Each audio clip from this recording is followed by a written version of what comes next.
vamos a ver el pecado en contraposición al error. No, el 11. Estamos entonces viendo la parte que es la curación y la fe. ¿Ok? Vamos a empezar el 11. El 11. La fe es el regalo de Dios a través de aquel que Él te ha dado. La falta de fe contempla al Hijo de Dios y lo juzga indigno de perdón. Pero a través de los ojos de la fe se ve que el Hijo de Dios ya ha sido perdonado y que está libre de toda culpa que Él mismo se echó encima. La fe lo ve solo como es ahora, porque no se fija en el pasado para juzgarlo, sino que únicamente ve en Él lo mismo que vería en ti. No ve a través de los ojos del cuerpo, ni recurre a cuerpos para darse validez a sí misma. La fe es el heraldo de la nueva percepción, enviada para congregar testigos que den testimonio de su llegada y para devolverte sus mensajes. Fíjense qué bonita descripción de lo que es la fe. Dice que es un regalo de Dios y que lo que nos ayuda es que a través de los ojos de la fe nos veamos como realmente somos, como Dios nos creó. Dice, la fe, cuando ve a alguien, lo ve en su momento presente, lo ve como es ahora, en este momento, ¿sí? Dice, no se fija en el pasado para juzgar. En cambio, el ego, inmediatamente que vemos a alguien, lo vemos, nos vamos al archivo mental, tenemos ya una clasificación de la persona. Dice, y en realidad ya no estás viendo a la persona, estás viendo a tu imagen que tienes de esa persona. A veces hay una persona que llega y la conoces por primera vez, pero en el acto te recuerda a alguien. Y al recordarte a alguien, lo pones con todo lo que recordaste de aquella persona, se lo adjudicas a este y ya lo ves de una forma totalmente ilusoria. Ya no estás viendo a la persona, sino a la imagen mental que tú te forjaste de ella. Entonces dice que la fe no ve a través de los ojos del cuerpo. Dice, eso es bien importante. No ve a través de los ojos del cuerpo, ni recurre a cuerpos para darse validez a sí misma. La fe no necesita ni de testigos, no necesita que nada venga a decir sí. Ni resultados. Yo entiendo como que eso de no necesita de cuerpos, no necesita resultados. Que no necesita nada del mundo. Fíjense bien. La fe no necesita nada del mundo para ser lo que es.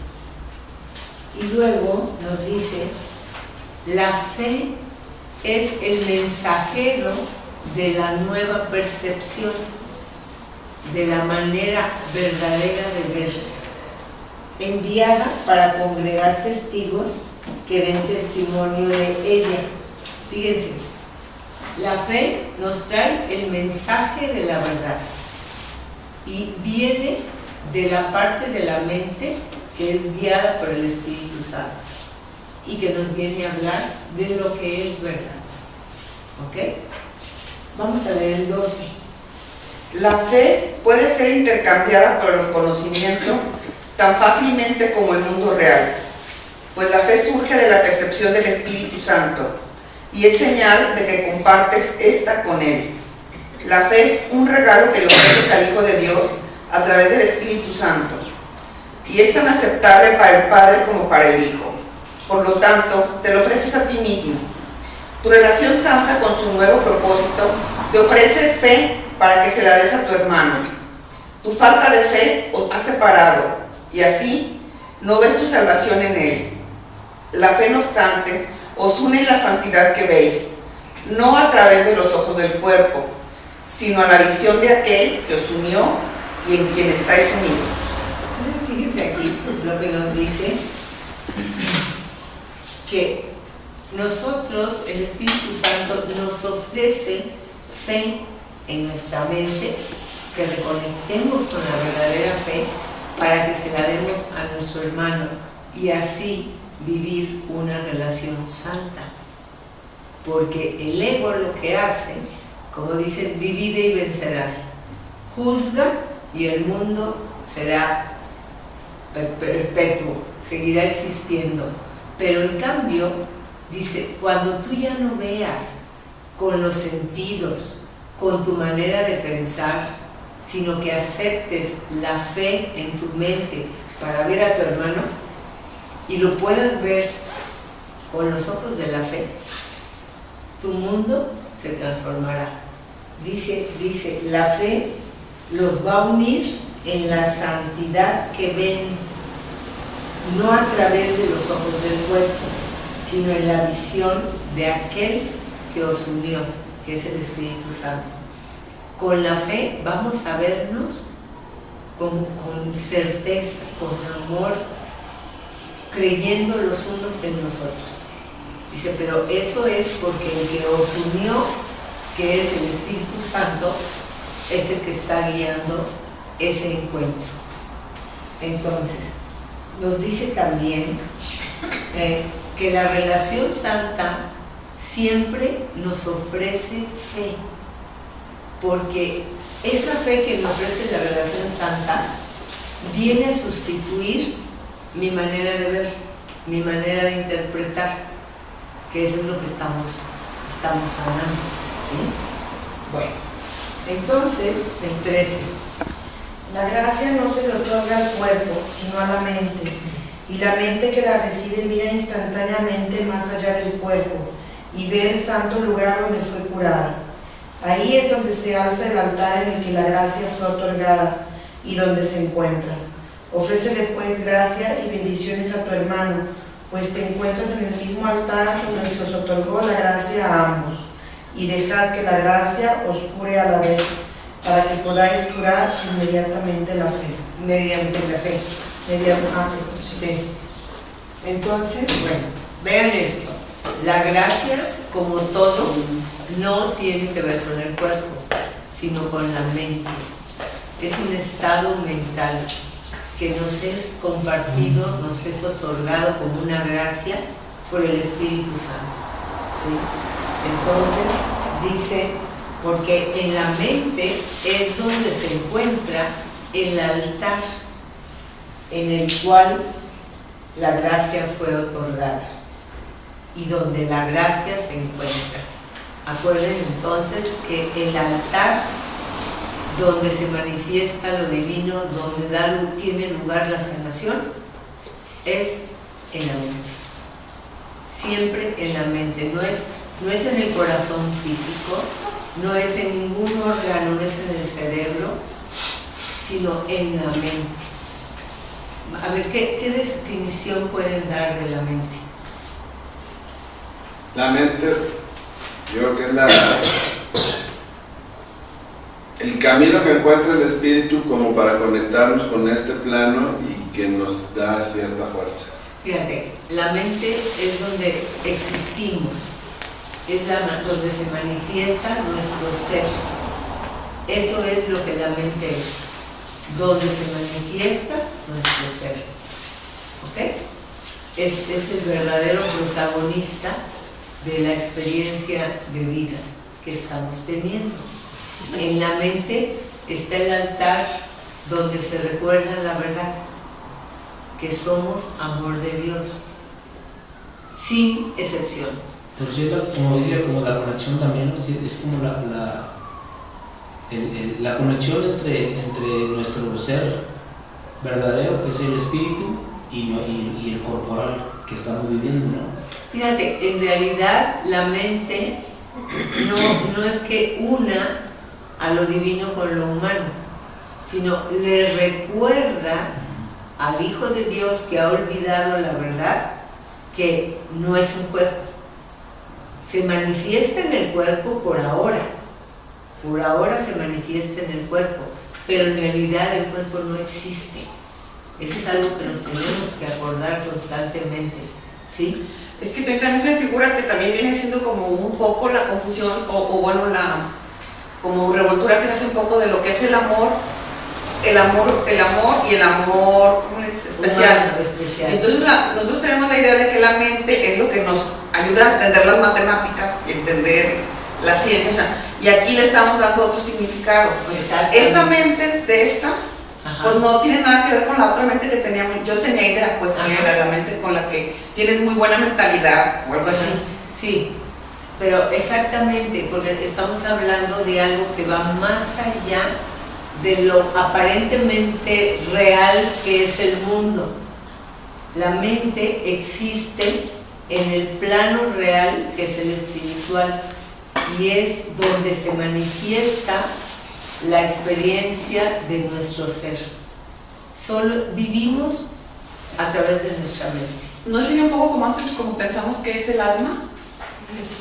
Puedes decir que la mente es la conciencia del verdadero ser. Fíjense bien, del ser que Dios nos dio. ¿Ok? Porque como conocimiento lo tenemos todo, no lo recordamos, pero lo tenemos todo absolutamente. Todos.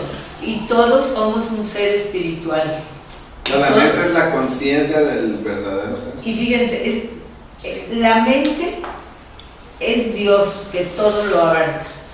Y nosotros somos parte de la mente de Dios, que se manifiesta en este plano por creer que aquí somos muchos y estamos separados, se manifiesta en la mente de cada uno. Pero en realidad se manifiesta, la mente de Dios sigue en nosotros y está ahí lista para que nos sigamos uniendo al Hijo de Dios, el Cristo, del cual todos formamos parte. ¿Hay una sola mente? Hay una sola mente, que es la mente de Dios.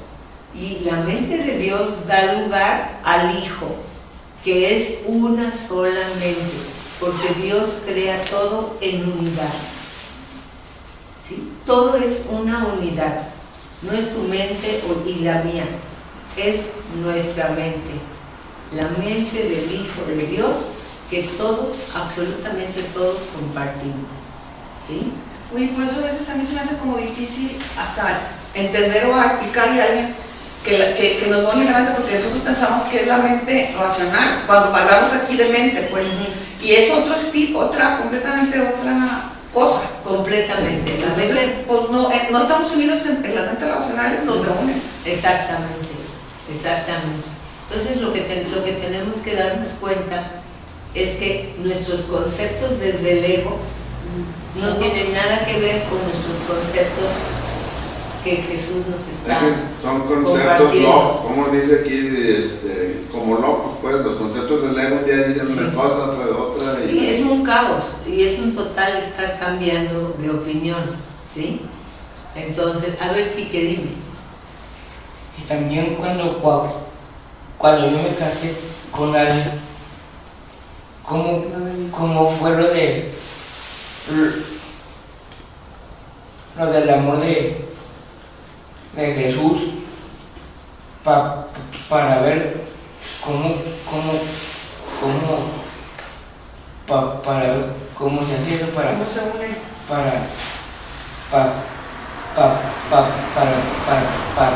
para conocer con Jesús? ¿Para qué? ¿Cuál? La última parte. Para confiar. Para confiar con Jesús. Sí. A ver, dices cuando tú tengas una compañera, ajá, ¿cómo puedes vivir tu relación con ella? Desde como Jesús enseña. Ajá. Bueno, fíjate, ¿te acuerdas que el curso siempre habla que el verdadero amor todos lo tenemos en nuestra mente? Existe en nosotros porque es como Dios nos crea. Entonces tú eres portador del amor de Dios donde quiera que vayas. Y cuando tú tengas una esposa, tú vas a pedir siempre que sea el amor de Dios el que esté con ustedes, uniéndolos. Y el verdadero amor no tiene nada que ver con el cuerpo, sino con los pensamientos. Eso es lo que el curso enseña. Entonces siempre pedirle a Jesús, Jesús, acompáñame a vivir mi relación con mi esposa. Que Él siempre sea tu guía, que no hagamos cosas por nuestra cuenta, ¿ok? Bueno. O sea, aquí que dice al final de este párrafo que o sea, que dejad que la gracia os cure a la vez para que podáis curar mediante la fe. O sea, ¿qué número es? En el que leímos era el 13. El 13. Al final dice, o sea, como que, Sí. que podamos curar quiere decir que podamos recordar quiénes somos con pura fe, ¿verdad? Fíjate, y que cuando, ¿saben cómo podemos curar a los demás? O sea, pero es curar. Ahí te va, sí, curar a los demás, espérate. Viéndolos como Dios los creó. Pensando con el amor de Dios en nuestra mente. Yo puedo curarte a ti viéndote como Dios te vio y sabiendo que eres bueno. Eso es curar. Recordar tu estado en su santidad original. Y tú me puedes curar a mí de la misma manera. Nuestras relaciones se afectan por razón de que vemos y pensamos con el ego y a nuestra manera. Y ahí no estamos haciendo, aunque dicen, ay, ojalá se le quite lo sangrón. Pareciera que estamos pidiendo algo. No, lo estoy juzgando. Y parece que yo me creo superior y que quiero que tú te cures para que estés a mi nivel. Eso es una forma equivocada de ver. Pero realmente curar es ver con los ojos de Dios en mi mente, en la mente de todos. Porque Dios no ve el cuerpo, no ve las acciones equivocadas, ve a su Hijo amado que Él creó para el amor. Y cada vez que Dios sabe que eso soy, Él me está dando curación, me está sanando. ¿Ok? Vamos a leer el 14. En el instante santo tú y tu hermano os encontráis ante el altar que Dios se ha erguido a sí mismo y a vosotros dos. Dejad a un lado la falta de fe y venid a Él juntos. En Él veréis el milagro de vuestra relación tal como fue renovada por la fe. Y en Él os daréis cuenta de que no hay nada que la fe no pueda perdonar. Ningún error puede obstruir su serena visión, la cual lleva el milagro de curación con la misma facilidad a todos ellos. Pues lo que se les encomienda hacer a los mensajeros del amor, ellos lo hacen.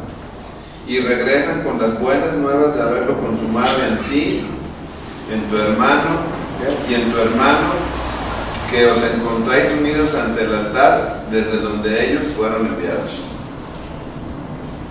Vamos a leer el 15. De la misma manera en que la falta de fe mantendría vuestros míseros reinos yermos y separados, así la fe ayudará al Espíritu Santo a reparar el terreno para el santísimo jardín en que Él quiere convertirlo. Pues la fe brinda paz, y así le pide a la verdad que Él entre y embellezca lo que ya fue preparado para la hermosura.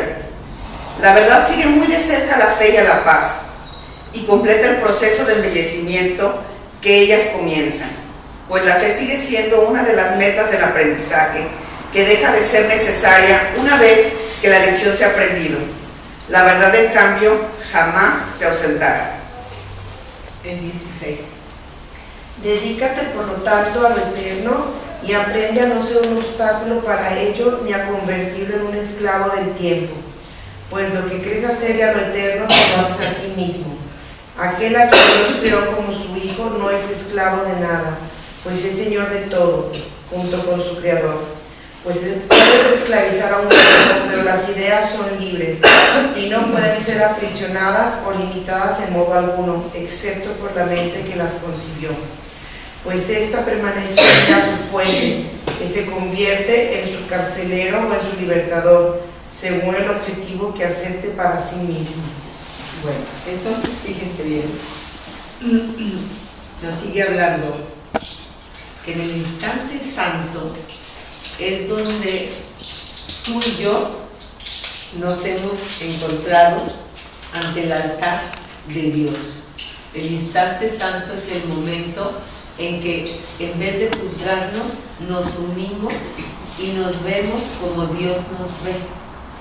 Es cuando dejamos atrás todo juicio, todo pensamiento erróneo que nos lleva a sufrir y a sentirnos separados. Entonces dice que en este instante santo podemos ver cómo nuestra relación es transformada y regresa al cielo. Fíjense, dice, en un instante santo, cuando el Espíritu Santo es al que le decimos, piensa por mí, uno mi mente a ti, es cuando dice, describe Jesús, es como si un yermo terreno, un lugar desértico, en el instante santo se convierte en un jardín, con el símbolo de las flores como las manifestaciones del amor, donde desapareció el desierto, que es la manifestación del mundo del ego, donde nada realmente prevalece por siempre. En cambio, cuando nosotros aceptamos dejar nuestra falta de fe y pedirle a Dios que Él sea nuestro guía, dice, en ese momento vamos a recibir la paz. Dice, en ese momento la fe te brinda paz. Y entonces aparece la verdad, porque dice que van juntos. Dice, cuando hay paz, la verdad está presente, porque solo la verdad nos otorga la paz que es de Dios, que no tiene nada que ver con este mundo, ¿sí? Entonces, dice, la fe siempre será una de las metas del trabajo en el curso de milagros, recuperar la fe. Dice, la fe sigue siendo una de las metas del aprendizaje y la fe deja de ser necesaria una vez que ya aprendimos. La fe la necesitamos para perseverar. Porque no sabemos. Fíjense, la fe la necesitamos para perseverar, para confiar y entonces sentir el efecto de la verdad en nosotros. Cuando ya sabemos lo que es la verdad, cuando ya sabemos lo que es el verdadero amor, deja de ser necesaria la fe, porque ya estamos en la certeza, ¿sí? Pero en otras lecciones yo me acuerdo como que decía que la fe era el máximo conocimiento que tenemos realmente de Dios y de quiénes somos, ¿no? No, necesitamos la fe para llegar a eso. Y una vez que estás en Dios, ya no necesitas nada, porque la fe te conduce a Dios. Y es la ayuda más grande que podemos tener, porque nos hace perseverar. Eso es lo que nos dice el Espíritu. Sin fe, pues realmente no habría, porque con todo esto concepto de lo que va a suceder, pues es puro esperarlo y creer que va a venir, porque no lo estás viendo, no lo estás percibiendo así con los sentidos. Es con fe como puedes llegar a, sí, es verdad, a sentirlo. El ego todo lo basa en los sentidos, ver para creer, ¿sí? Y aquí es creer sin ver. Esa es la fe que nos ayuda a continuar lo que estamos buscando, la sanación de nuestra manera de pensar, ¿sí? Llegar a poder creer sin necesidad de ver. Y ya cuando tenemos esa fe y llegamos al final, que es Dios, ahí ya no se requiere fe, porque ya todo es. Como dice Jesús, una cosa que a mí me impactó mucho, fue la primera vez que lo percibí, que lo entendí, que dice Jesús que cuando tu mente se sane con el amor de Dios y recuerdes que eres uno con Él, el Espíritu Santo cesa su función. Ya no es necesario que esté con nosotros, coachándonos, acompañándonos, porque ya sabemos. Si ya estás en casa, el que te lleva a casa ya cumplió. Aquí está, misión cumplida, Señor. ¿Sí? Entonces el Espíritu Santo es el que en nuestra mente se manifiesta para recordarnos la verdad y llevarnos de regreso a casa. ¿Sí? Bueno. Entonces luego dice... Perdón, Toyita, esa supuestamente la fe es la luz resplandeciente a la cual vamos a seguir. ¿Qué quiere decir? Que cuando vamos a morir y vemos esa luz, ya cumplimos. Ya, cuando vemos esa luz, no, ya cumplimos, ya se está dando el proceso. Fíjate lo que dice aquí. La fe sigue siendo una de las metas del aprendizaje. Fíjate, el aprendizaje nos lleva a vivir la verdadera fe. ¿Ok? La fe sigue siendo una de las metas del aprendizaje. Que deja de ser necesaria la fe una vez que la lección se ha aprendido. O sea que ya recordamos quiénes Cuando somos. ya no necesitas que te digan porque ya recordaste, ¿sí? Dice, la verdad, en cambio, jamás se ausentará. Fíjense, la fe nos lleva a la verdad. Cuando ya llegamos a la verdad, la fe, misión cumplida, ya no es necesaria.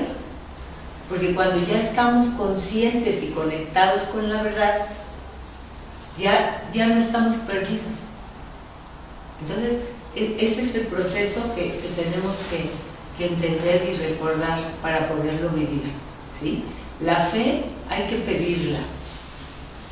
Es una gracia. Y esa gracia de creer en algo que no es de este mundo es lo que nos va a llevar a la verdad. La verdad es Dios. La verdad es el amor divino. Eso es lo que es la verdad. Y eso jamás se ausentará. Porque eso es de lo que nosotros formamos parte. Ese es el hogar al cual volvemos. Bueno, vamos a leer el pecado en contraposición a la verdad. Okay. Tú. ¿Yo? El pecado en contraposición, pero yo digo... Bueno, es esencial que no se confunde el error con el pecado, ya que esta distinción es lo que hace que la salvación sea posible. Pues el error puede ser corregido y lo torcido enderezado, pero el pecado, de ser posible, sería irreversible. La creencia en el pecado está necesariamente basada en la firme convicción de que son las mentes y no los cuerpos las que atacan, y así la mente es culpable y lo será siempre, a menos que una mente que no sea parte de ella puede darle la absolución. El pecado exige castigo del mismo modo en que el error exige corrección, y la creencia de que el castigo es corrección es claramente una locura. Bueno, fíjense, Jesús nos va diciendo lo mismo a lo largo de los capítulos, y esto acerca del error y el pecado. Dice Jesús que, en primer lugar, aquí nos habla, dice, el error puede ser corregido, lo torcido enderezado, pero el pecado, de ser posible, sería irreversible. ¿Qué significa esa oración? Que no es posible. Exacto. La manera en que está escrito dice, la verdad es así, así y así. El pecado, en caso de que existiera, que no existe, es una, fíjense, es una creencia. El pecado es una creencia de mi mente, pero no es real. Dice, de ser posible, sería irreversible, porque gracias a Dios solo existe el bien. Gracias a Dios solo el amor es real. Ahora bien, dice, la creencia en el pecado, que es una creencia únicamente, está necesariamente basada en la firme convicción de que son las mentes y no los cuerpos las que atacan. Dice, y así la mente es culpable y lo será siempre, a menos que una mente que no sea parte de ella pueda darle la absolución. Si yo creo que somos malos, voy a estar pensando siempre en el castigo, tanto el que me pueda llegar a mí como el que le va a llegar al otro. Y así mi mente todo el tiempo está inmersa en una forma muy desgastante de pensar. Dice, lo que tenemos que entender, dice, el pecado, si está en la mente de alguien, siempre lleva y exige, no está completo pecado sin castigo. Siempre pensamos que todo lo que se hace malo tiene una consecuencia, es una ley, y eso es lo que va a suceder. Y es juicio de parte de todos, ¿no? Es un juicio. Solamente, fíjense bien, el error, en cambio, el pecado exige castigo. El error, en cambio, lo único que se necesita es corrección. Esto es importantísimo. Y la creencia de que el castigo es corrección es una locura. Dice, el castigo jamás corrige nada. Cuando mucho la gente se hace chiquita porque dice, me dolió, ya no lo vuelvo a hacer, pero no se corrigió, es por miedo. Eso es lo que está pasando, ¿sí? En cambio, dice, eso es una locura, la creencia de que el castigo corrige. Jamás el castigo soluciona nada. No. Y a veces se vuelve que el castigo es tan cruel, o sea, vamos a decir así como, digamos, las leyes o cosas así más graves, es tan cruel que ya está más pecado el castigo que el pecado. Es más cruel la crueldad del castigo que la crueldad del error o del supuesto pecado. Del error, o sí, sea, digo, sí pasan cosas. Sí pasan cosas, pero es lo que dice Jesús, todo lo que suceda, que se juzgue como pecado, es porque mi mente está viendo con ojos críticos, no con los ojos de Dios. Los ojos de Dios es bueno, solo necesita despertar de su forma de pensar, corregirse. Es lo único que Dios quiere. No quiere que yo pague, no quiere castigarme, solo quiere que yo me sane de mi manera de pensar. Es lo único que Dios quiere. Entonces, vamos a leer el 2. El pecado no es un error, pues el pecado comporta una arrogancia que la idea del error no posee. Pecar supondría violar la realidad y lograrlo. El pecado es la proclamación de que el ataque es real y de que la culpabilidad está justificada. Da por sentado que el Hijo de Dios es culpable y que por lo tanto ha conseguido perder su inocencia y también convertirse en algo que Dios no creó. De este modo, la creación se ve como algo que no es eterno y la voluntad de Dios como susceptible de ser atacada y derrotada. El pecado es la gran ilusión que subyace a toda la grandiosidad del ego, pues debido a él, Dios mismo cambia y se le deriva de su plenitud. Y se le priva de su plenitud. ¿Ok? Bueno, entonces fíjense, el pecado no es un error, pues el pecado comporta la creencia arrogante que la idea del error no posee. Fíjense, el pecado viene de la arrogancia de la mente que piensa por su cuenta. El error viene de la mente que no se ha dado cuenta y comete un error. Fíjense, por ejemplo, en realidad el pecado no existe, pero por eso Jesús está diciendo la creencia de que hay algo más allá de Dios. El pecado es la creencia de que puede existir algo que no es creado por Dios. ¿Cómo que sería un pecado? Para la mente el curso de milagros. Nada. nada. Pero Pero ni siquiera puede existir. nos está explicando cómo mi mente arma la interpretación o la existencia del pecado. Para el curso de milagros el pecado no existe. Nada, es total olvido de mi ser. Y al influjo de eso, yo pienso en una forma de mente, con mi mente equivocada, ¿sí? Entonces dice, el pecado es la proclamación de que el ataque es real y de que la culpabilidad está justificada. Pues claro que la culpa no es real para Dios, jamás. Fíjense bien, no existe. Dice, si Dios hubiese creado la culpa, ahí sí estaríamos en apuros. Ahí sí estaríamos en apuros. Pero la creación de Dios no comprende más que lo mismo que Él es, puro amor.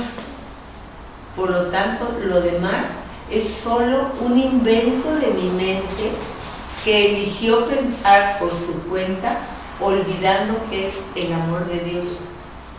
Y sintiéndose separada, empieza a elaborar juicios, culpas, porque fíjense bien, el solo hecho de creer que me separé de Dios genera una culpa tan grande en la mente que por eso necesito que esa culpa repartirla y buscar clientela donde quiera que voy. Por eso es la constante de todo el tiempo estamos, no, yo no, tú dijiste que fulanito fue el que habló.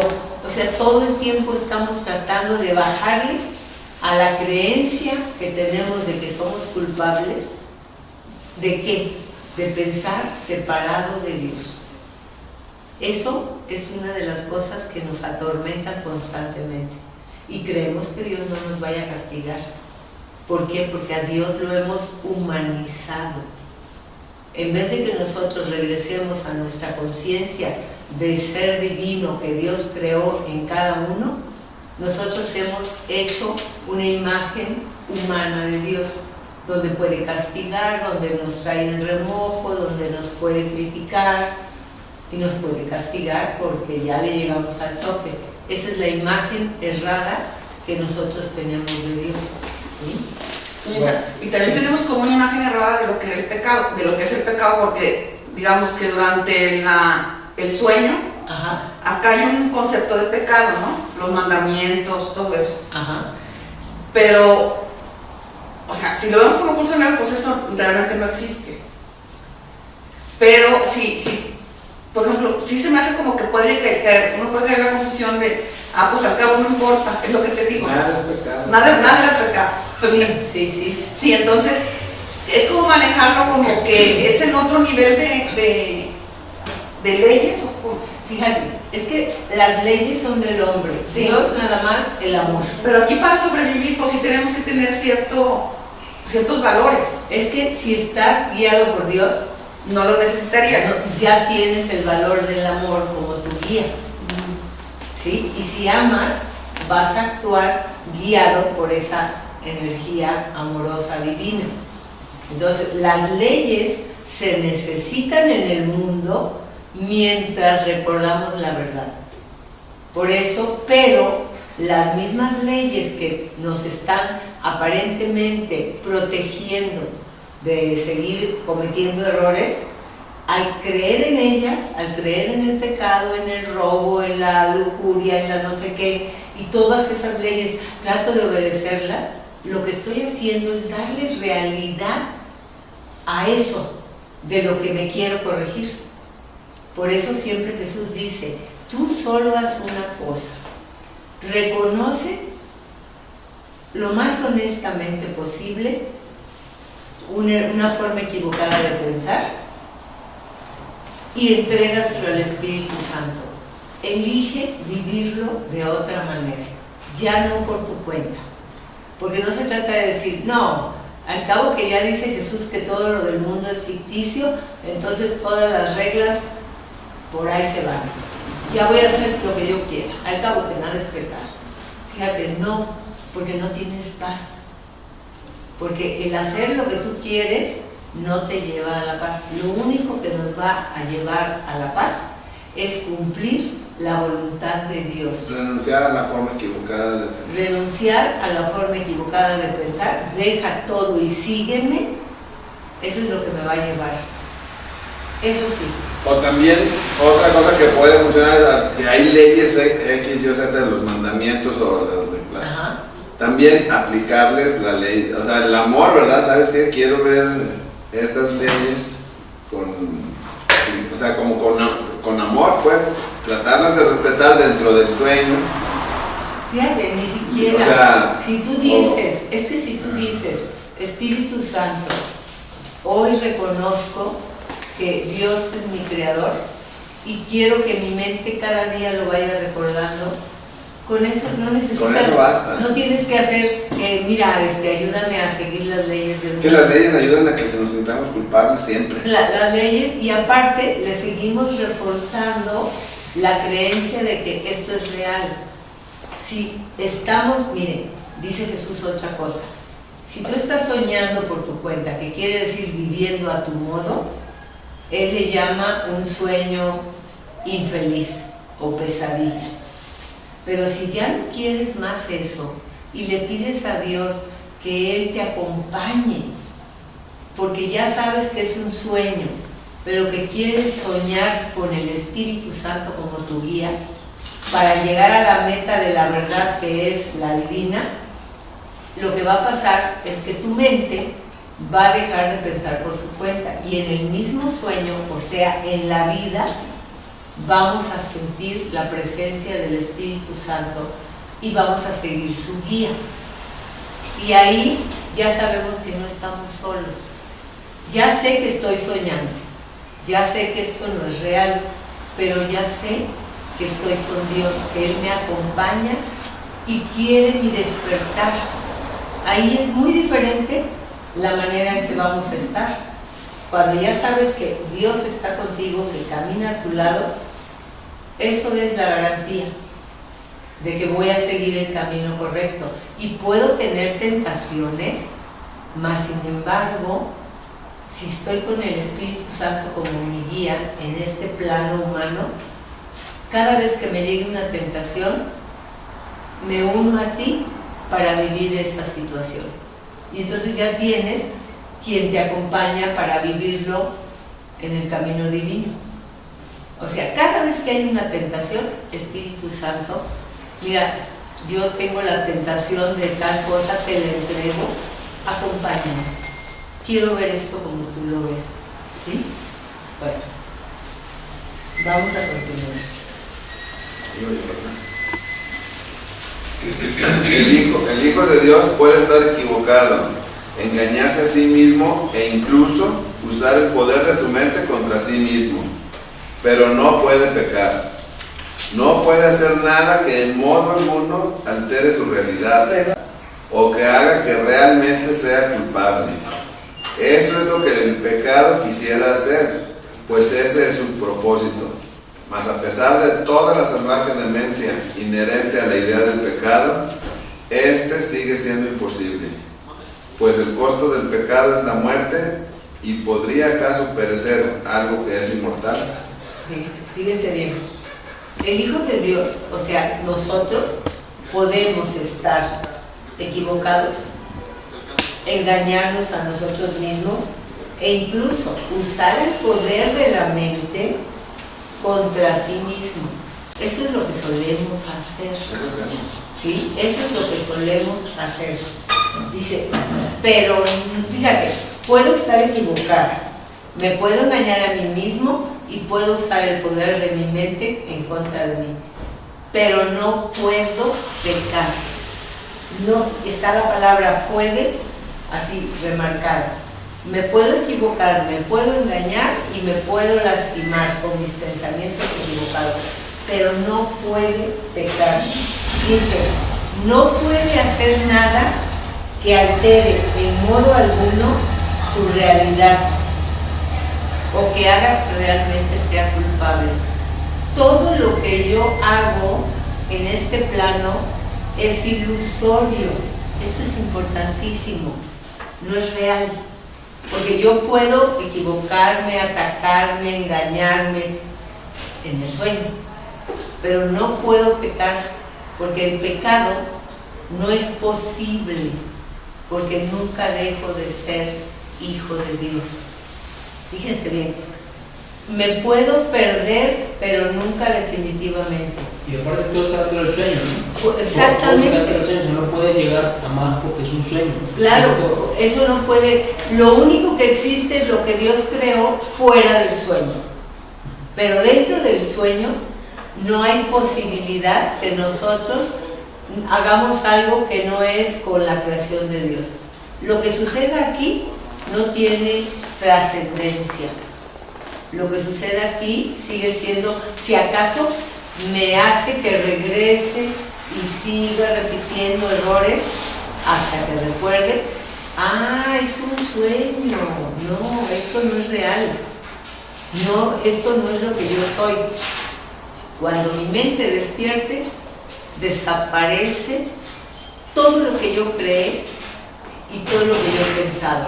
Dice, nunca podrás pecar en realidad. Solo estás usando tu mente para lastimarte a ti mismo. Estás soñando en una forma que te hace sufrir. Eso es lo que nos dice Jesús. Pero el sueño no es real. Por lo tanto, el pecado no es posible que exista. Nada más es parte de lo que parece suceder cuando usas tu mente para lastimarte a ti mismo. Pero el pecado no es real porque solo existe lo que Dios creó. ¿Ok? Entonces, dice, el pecado siempre será imposible, pues no es la voluntad de Dios. Dice, ahora, el costo del pecado es la muerte. ¿Qué quiere decir? Si yo elijo creer que soy un cuerpo y que el pecado existe, estoy creyendo en el mundo, y en el mundo todo muere. Pero querer recordar la verdad con el Espíritu Santo me libera de la muerte. Porque no quiere decir que este cuerpo no se va a morir, no. Pero va a terminar mi creencia de que la muerte es real. Y me voy a dar cuenta, la muerte es parte del mismo sueño, pero en realidad nunca muere. Fíjense qué importante es esto. Yo, cuando despierte, voy a saber que la muerte no es real, que soy un ser inmortal, creado por Dios al igual que todos. Y ahí la muerte deja de existir para mí, deja de afectarme. Estoy viendo una película, no, la había comenzado, pero es algo muy parecido, fíjate, quise ver el nombre, pero no pude. Donde una familia está soñando que el esposo es otra persona. Ajá. Que no es la realidad. Y entonces van a un parque y de repente llega una persona, una mujer, y le dice al esposo, ya ven. Y dice, ¿a dónde? Dice, ¿a dónde? Es que te necesitamos donde estamos nosotros, donde tú no eres de aquí. Dice, ¿cómo es? Tengo a mi hija y a mi esposa. Y no, dice, no. Tú quisiste venir para acá a conocer la vida de esa mujer nada más. Y te necesitaba, o sea, está padrísimo porque se me figuró mucho lo que es el curso, pues. Ajá. Como que vamos a otra dimensión, pues. Pero él pensaba que estaba aquí, entonces de repente él se desaparece en los ojos de la esposa y de la niña. Y aparece el esposo real, pues como que él estaba ocupando el lugar de alguien. Así es. Ajá. Pero está muy interesante porque lo veo como el curso, pues no termina el sueño. Pero la vida continúa espiritualmente, pues, ¿verdad? Ajá. La vida espiritual continúa, ¿no es así? Es eterna. La vida espiritual es eterna. Y aparte de eso, exactamente donde entra la fe. O sea, es algo que tú... O sea, para mí, entender la eternidad es como un concepto, porque pues aquí no lo podemos experimentar. No, porque es un concepto porque la creencia en el cuerpo nos distrae de la verdad y nos oculta temporalmente lo que es la verdad.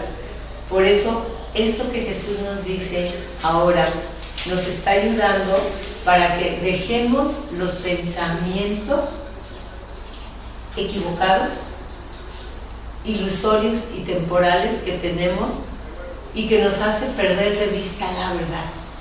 El cuerpo, hagan de cuenta que nos está tapando, que está más allá del físico. El cuerpo es como una muralla que interponemos, que no existe en realidad, ¿sí? Y otro problema también son las palabras, pues el vocabulario no es limitante a lo que realmente son los pensamientos y lo que queremos decir a veces. O sea, las palabras son... Bueno, tú lo puedes sentir. Pero así es, o sea, es que a veces queremos platicar con gente o comentar y eso... Y no hay palabras. No hay palabras, no Eso se es puede, lo que se genera confusión porque las palabras no abarcan Sí. todo lo que queremos expresar. Porque estamos con la forma cotidiana de hablarnos, donde hablamos desde el ego, ¿sí? Y ahí es donde nos confundimos. Y entonces ahí es donde entra la fe. Exactamente. Que si realmente tenemos fe y perseveramos. Bueno, yo a mí lo que me pasa como que vengo al curso y me tocó la fe. Y si lo aplico en la semana y no, y ten fe. Por ejemplo, con Yola le decía, ten fe, Yolanda, que porque su mamá está enferma, pues. La pobre señora ya tiene 80 y tantos años y más y esto. Y le digo, ten fe, o sea, porque traía lo de la fe. A veces traigo lo de la expiación, no se preocupe. Bueno, pero tú le dices a pero es muy difícil decirlo con palabras. Pero si tú le dices, ten fe, o sea, va a decir, tengo fe que se cure. Claro. Pero fíjense, no importa, tú puedes pensar sin decírselo. Así es. Eso es lo que podemos hacer, pensarlo sin decirle a la persona lo que estamos uniéndonos y viendo con el Espíritu Santo, ¿sí? Que su mente se sane de los pensamientos equivocados para que pueda vivir esto con Dios. Eso es lo que hay que pedir. No hay que pedir la sanación física, sino la sanación de mi manera de pensar. Es que fíjate, normalmente, digo porque me pasa, pues, y lo veo también como dice Alejandro, o sea, pedir, y una vez platicamos, tío, o sea, pedimos y esperamos que pase lo que queremos que pase. Claro, pedimos cosas concretas. Entonces, como que ahí ya estamos en un error, ¿verdad? Sí. Como que es esperar lo que pase, pedimos pero estar en paz nosotros. Que se haga la voluntad de Dios. La voluntad de Dios no es que la señora se sane o la señora se muera, sino que se haga la voluntad de Dios es que lo vivan con amor cualquier experiencia que estamos teniendo en este mundo. Así es. Fíjense, eso es lo que tenemos que entender. Que se haga la voluntad de Dios es que vivamos con Dios sintiendo su amor y su presencia. No importa el resultado, lo que importa es la sanación. Eso es lo que tenemos que entender. ¿Sí? Entonces, vamos a continuar.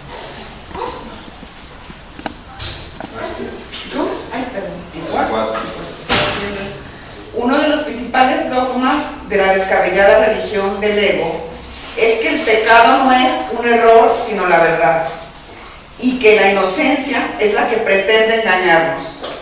La pureza se considera arrogancia, y la aceptación de nuestro ser como algo pecaminoso se percibe como santidad. Y es esta doctrina la que sustituye a la realidad del Hijo de Dios tal como su Padre lo creó, y tal como dispuso que fuese para siempre. ¿Es esto humildad? ¿O es más bien un intento de desgajar la creación de la verdad y de mantenerla aparte?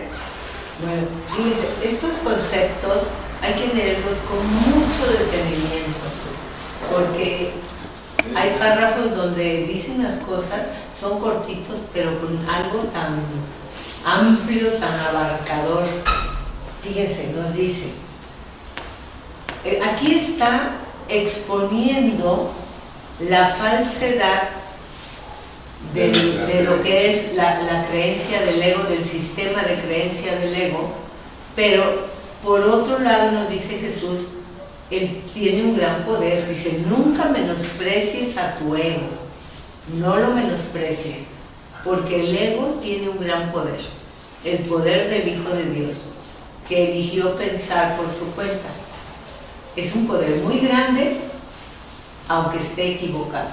Y nos dice, uno de los principales dogmas de la descabellada religión del ego es que el pecado no es un error, sino la verdad. O sea, ponen al pecado como verdad. Y que la inocencia es la que pretende engañarnos. No, sí es cierto que hizo mal. Y la inocencia es como si fuera algo de, ándale pues, perdónanos, es buena gente. Como si fuera algo de buena voluntad. Y no, porque aquí el ego es exactamente lo opuesto a Dios. La inocencia es la verdad y el pecado es lo ilusorio. Pero en el ego todo es al revés. Entonces, dice, la pureza desde el ego, desde el punto de vista del ego, se considera arrogancia. El que se cree puro, o el que quiere ser puro, ay sí, bájale. Se considera arrogancia. Y la aceptación de nuestro ser como algo pecaminoso, eso se percibe como santidad. Fíjate, la creencia de que soy pecador, me reconozco pecador, eso el ego lo toma como santidad. Y cuando alguien dice soy bueno, soy puro porque Dios nos creó puros, ay sí, bájale, bájale. Es un arrogante y te crees mucho. Fíjense bien, todo lo vemos al revés, ¿sí? Entonces, dice, esta doctrina del ego es la que toma el lugar de la creencia de que el Hijo de Dios es inocente, es bueno, es santo, pues así es como Dios lo creó. Esa es la verdad, pero la del ego es pecaminoso, y sí se equivocó, y sí es pecador. Y no es verdad. Y si alguien quiere ver la santidad de alguien, lo toman como iluso. Ay, sí, te van a ver la cara, vas a ver, tú vas pensando que es muy bueno. Siempre los santos lo critican de tonto. Fíjense bien. Y lo tonto, que es una forma equivocada de pensar, lo loco, lo demente, lo toman como la verdad. ¿Sí? Entre más cosas en contra de algo, según el ego, más cierto es.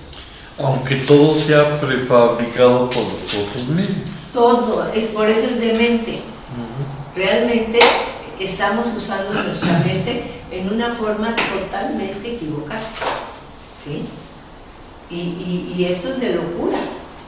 Bueno, vamos a ver, a seguir.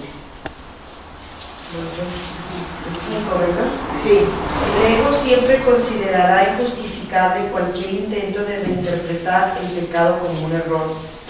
La idea del pecado es absolutamente sacrosanta en su sistema de pensamiento y solo puede abordarse con respeto y temor reverente.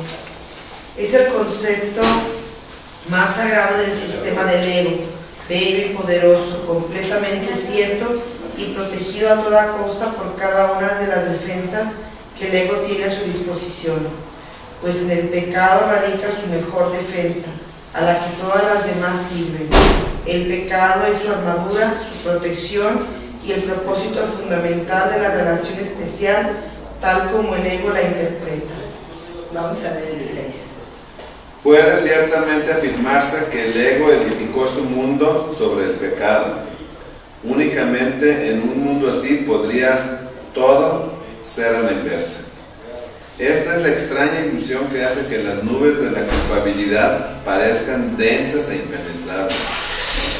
La solidez que los cimientos de este mundo parecen tener descansa en ello, pues el pecado ha hecho que la creación de ser una idea de Dios pase a ser un ideal del ego, un mundo que él rige compuesto de cuerpos inconscientes,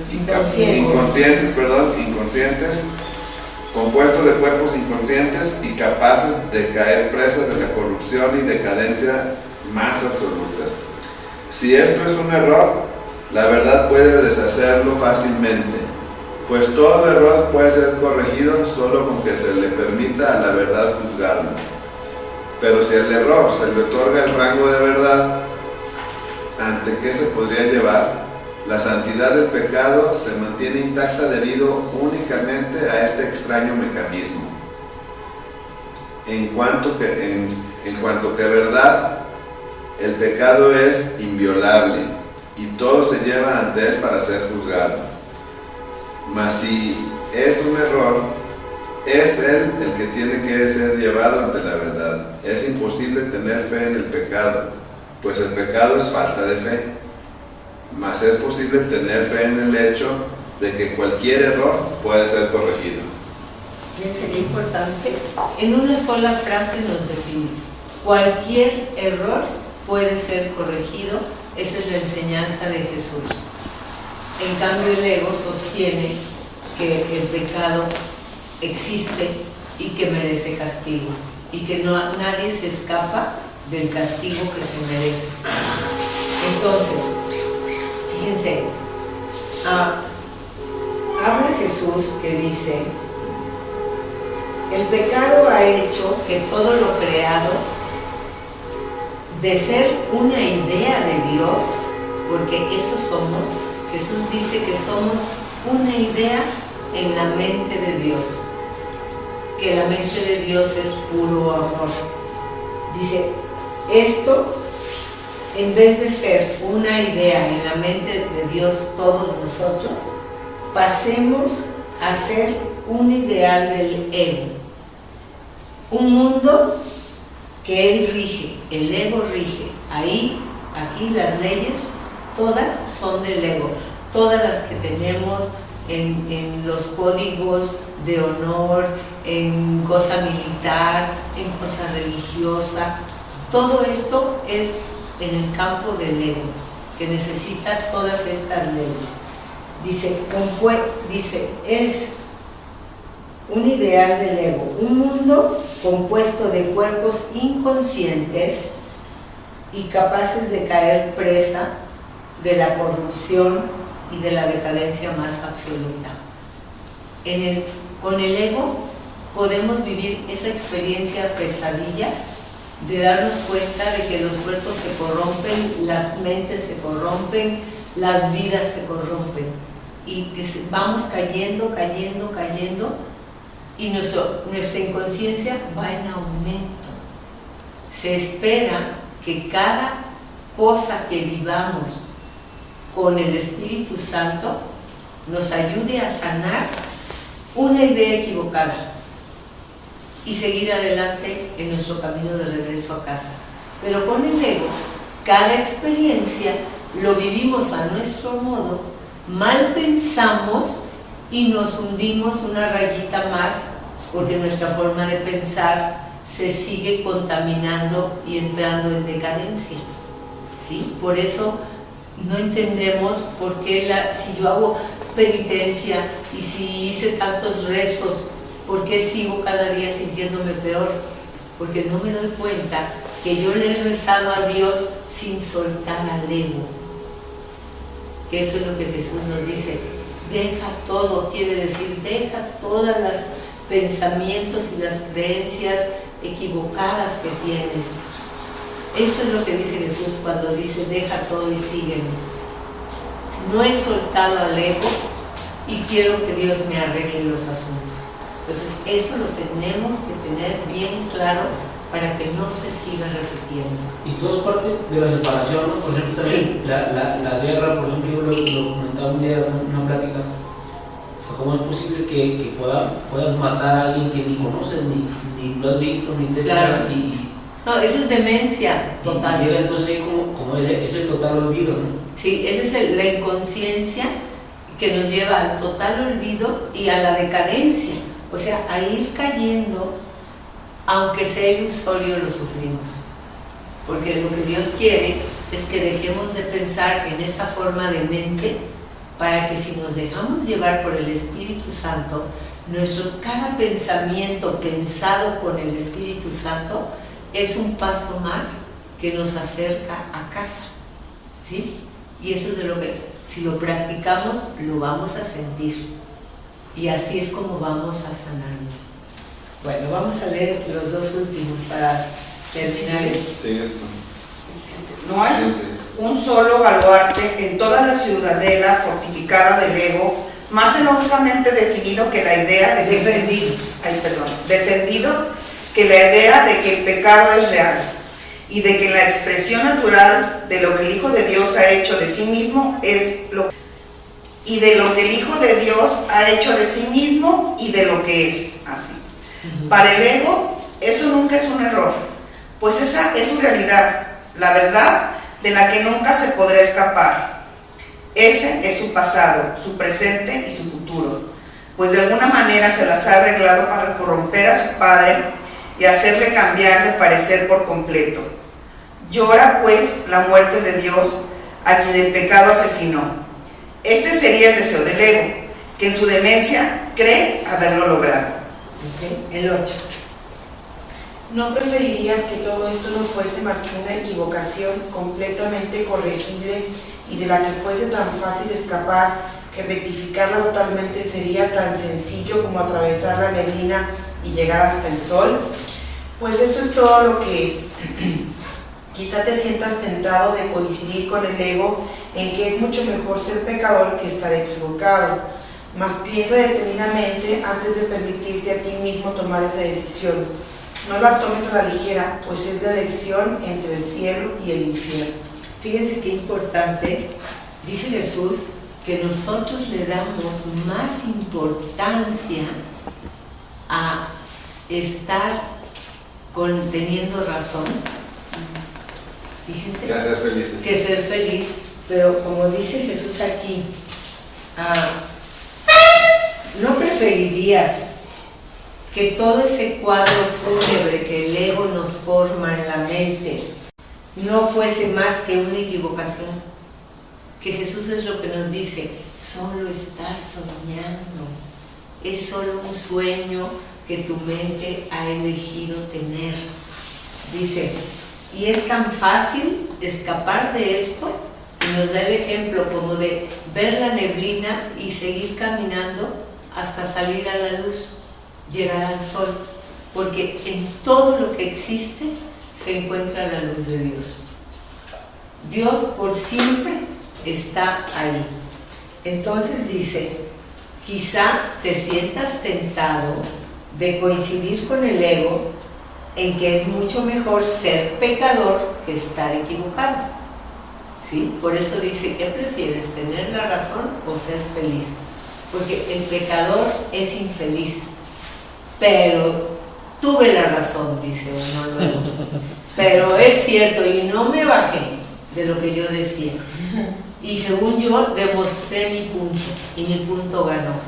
Entonces, y dice, pero piensa detenidamente antes de permitirte a ti mismo elegir mejor ser pecador que dejar de lado la razón. Dice, date cuenta, dice, no te lo tomes a la ligera, porque lo que estás eligiendo cuando dices el pecado o la razón o el error, estás eligiendo entre el cielo y el infierno. Fíjense bien, esa es la elección. Cuando yo estoy luchando por demostrar mi punto y de que yo tengo la razón, estoy eligiendo el infierno.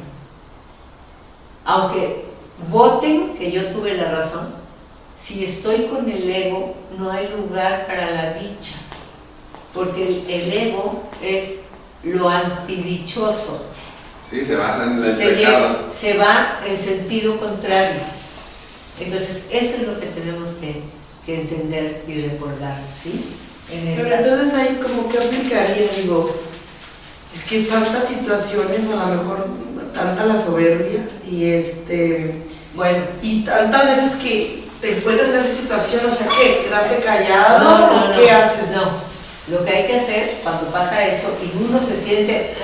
Vete al infierno porque estás Bueno, escogiendo tener la razón otra persona. Ahí, Sí, adiós. Sí, fíjate bien, adiós quiere decir a Dios me quiero dirigir.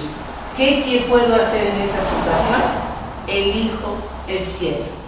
Y elijo el cielo quiere decir, Espíritu Santo, te entrego lo que yo sienta.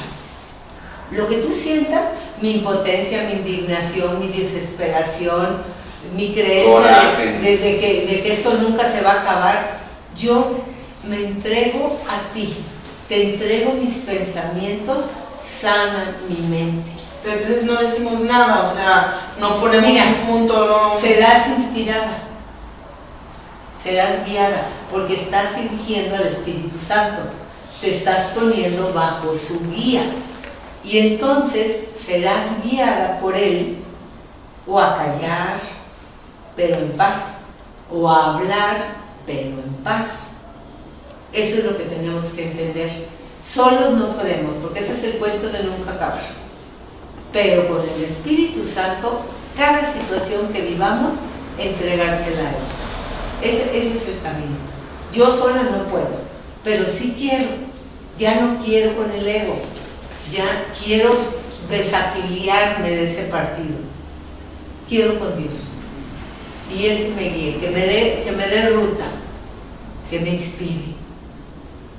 Eso es lo que el curso nos invita, ¿sí? Oye, pero por ejemplo, si son situaciones totalmente, vamos a decir, del sueño, que vamos a, no sé, a lo mejor un choque, ahorita que veníamos hablando de cosas así, pues que son, ¿quién tiene razón o quién no? Eso es, pues una cosa del momento, no tiene nada que ver con... Pero no hay nada que vivamos donde no podamos invitar al Espíritu Santo. Darle otro sentido, pero ahí pues vamos a llegar a una conclusión porque vamos a dialogar. Ah, claro, sí, no. Pero puedes llegar mediante un juicio donde vas con jueces y pleitos y alegados. No, puedes llegar porque en paz. En paz. Mira, es que no hay una sola situación donde no podamos invitar al Espíritu Santo a nuestra mente, a mi mente, para ser guiada por Él. Y Él me va a dar ruta. Y por ejemplo, el evento puede llegar con jueces hasta la última consecuencia, pero en paz. Sí. Así es. Puede llegar hasta al pleito y a la... Sí. Pero en paz. Bueno. Y ahí es lo que... Tenemos ejemplos Todo de depende personas... del billete, ¿no? Fíjense, tenemos ejemplos de personas que han sido encarceladas por creencias políticas y han estado en la cárcel. Mandela entre ellos. Mandela. Y hay muchos casos. Y, sin embargo, lo vivieron desde el amor, donde no estuvieron fraguando cómo me los voy a fregar cuando salga y pidiendo que paguen lo que deben, no, sino aprovechando esa experiencia para sanar su mente con el amor en vez de elegir el rencor y de querer demostrar y querer ganar o perder. Eso, no hay una sola cosa que nos suceda que no podamos vivir con el Espíritu Santo y aprovechar para sanarnos. Así es. Pero si tú estás tranquilo y estás a un lado de una persona que es sumamente rencorosa y no lo puedes decir tú por tu lado y provocadora, ¿no? provocadora. Si piensas bien de él, sí funciona. Pero sí te pueden como garantizo fregar, ¿no? Si te dejas. A ver, ahí les va. Pero no se trata de que me deje de fregar. Se trata de que yo me sane de mi manera de pensar. El juzgarlo. Y no se trata tampoco de que yo le gane o lo convenza, sino invocar al Espíritu Santo para pedir que nos sanemos juntos en esto que estamos viviendo. Ahora, ahí te va. Esa persona si está, dale que te dale, y no da lugar a vivir en paz y en armonía, y yo quiero paz y armonía, Espíritu Santo, guíame.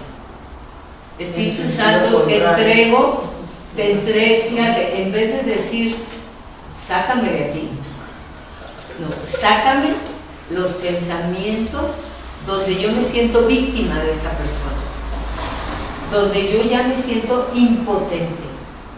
Sana mi manera de ver esta situación. Quiero vivirla contigo. Puede ser que sea yo inspirada para en un momento decir algo que a la otra persona le caiga el 20 y ponerme a rezar por ella para que se sane. No decir que me deje de fregar, sino que se sane su mente y la mía también. Yo de la creencia de que me está fregando. Ella de la creencia de que es la manera en que ella necesita vivir, que se dé cuenta que podemos vivir en amor y en paz. Sánanos, Espíritu Santo. Esa es la única manera, porque del otro es estrategias. O me voy, me separo, no lo vuelvo a ver, o me quedo, me aguanto, todo con el ego. Del otro modo es, con el Espíritu Santo, me puede inspirar a irme en paz, pero no porque ya no aguanté, sino porque al irme la otra persona tiene la oportunidad de darse cuenta de que se equivocó y se puede corregir. O me puedo quedar en paz aunque la persona siga actuando de esa forma, pero yo estoy en paz y en oración y en sanación de lo mismo. Sin juicio. Sí. Bueno, entonces la vamos a dejar aquí. La próxima, la irrealidad del pecado, ¿no?